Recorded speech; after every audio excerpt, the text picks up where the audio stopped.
যে সমিল এবং বিশেষ করে যে প্রায় 20টার কাছাকাছি আপনার বিভিন্ন গাড়ির গ্যারেজ মানে গ্যারেজ ছিল, যেখানে আপনার 3 ধরনের কার্যক্রম হতো, যেমন মেরামতের কার্যক্রম হতো, ডেন্টিং পেন্টিংয়ের কার্যক্রম হতো, ইঞ্জিনের কাজ হতো আর পেন্টিংয়ের কাজ হতো।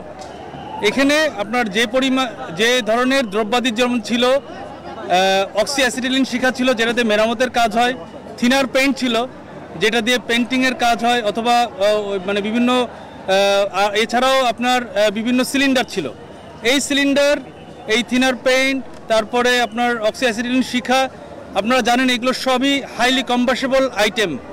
এখান থেকে আমরা খবর পেয়েছি 7টা 35 মিনিটে আমরা এখানে আসার পরপরই আধা ঘন্টার মধ্যে একটা বিস্ফোরণ হয় এবং এই বিস্ফোরণে চারিদিকে আগুনটা ছড়িয়ে পড়ে।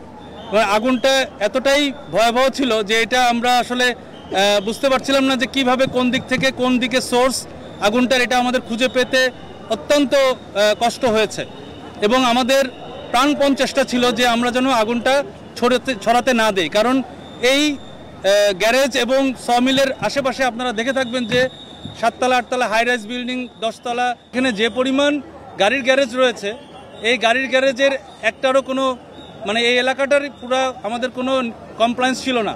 সুতরাং এইটার জন্য কিন্তু আসলে অনেক বড় ধরনের দুর্ঘটনা ঘটতে পারত, আপনার চারিদিকে ছড়িয়ে যেতে পারত, কিন্তু এখন পর্যন্ত এটা কিন্তু মানে হয়নি। এটা আমাদের সবচেয়ে বড় সফলতা এবং আমরা চেষ্টা করেছি আগুনটা যেন না ছড়ায়।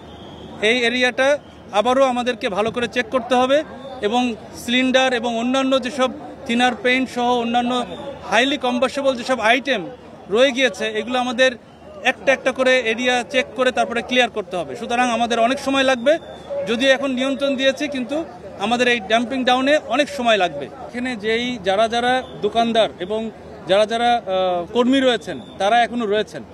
এটাই স্বাভাবিক যে তাদের যেহেতু একটা ক্ষয়ক্ষতি হয়েছে তারা ওই জায়গাটা ত্যাগ করছেন না, কিন্তু আমরা যতই বলছি না কেন ওনারা কিন্তু ওই জায়গাটা ত্যাগ করছেন না। এটাই আমাদের একটা চিন্তার বিষয়।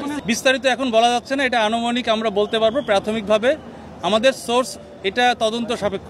এটা কি কোনো একটা অক্সি অ্যাসিটিলিন শিখা থেকে হয়েছে, না এটা কেউ সিগারেট খেয়ে করেছে, না কেউ এখানে মানে সাবোটাজ হয়েছে, এই প্রত্যেকটা বিষয় আমাদেরকে দেখতে হবে, বিচার করে দেখতে হবে। তবে এখানে যেটা মনে হয় যে অনেকগুলো সোর্স হতে পারে।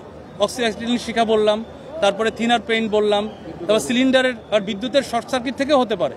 সুতরাং এটা এখন বলা যাচ্ছে না, এটা তদন্ত সাপেক্ষে আমরা বলতে পারবো। আমরা এখন পর্যন্ত কোনো আহত নিহতর সংবাদ পাইনি এবং আমাদের সবাই আল্লাহর রহমতে ভালো আছেন। এখন পর্যন্ত কোনো এরকম সংবাদ পাইনি। তবে ক্ষয়ক্ষতির পরিমাণটাও একটু আমাদের বিবেচনা করে বলতে হবে, কারণ এখানে কিন্তু একটা দোকানের ভিতরে বেসিক্যালি 2-3টা করে দোকান আমরা যেটা দেখতে পেলাম। এটা আনুমানিক আমরা যেটা বুঝছি যে খোলা চোখে যে এটা আনুমানিক 20টা দোকান পড়েছে, আর ওদিকে সমিল 2টা পড়েছে, এটা আমরা বুঝতে পারছি। যদিও সমিল আরোগুলো অক্ষত রয়েছে, তবে 2টা সমিল এখনও